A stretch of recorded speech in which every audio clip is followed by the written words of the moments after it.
বন্ধুরা, sister tasty kitchen আপনাদের সবাইকে স্বাগত জানাই।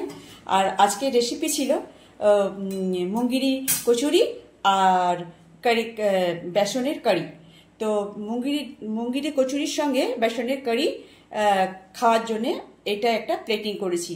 বন্ধুরা, কেমন লাগছে? তো ভালো লাগলে আপনারা একটু লাইক শেয়ার দেবেন, আমার পাশে থাকবেন যেন আমি নতুন নতুন আরও রেসিপি আপনাদের সঙ্গে শেয়ার করতে পারি।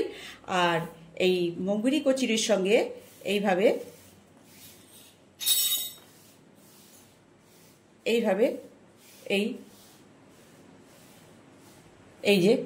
এইভাবে মানে খাওয়ার জন্য আমি বানিয়েছি কচুরির সঙ্গে। কেমন লাগছে বন্ধুরা?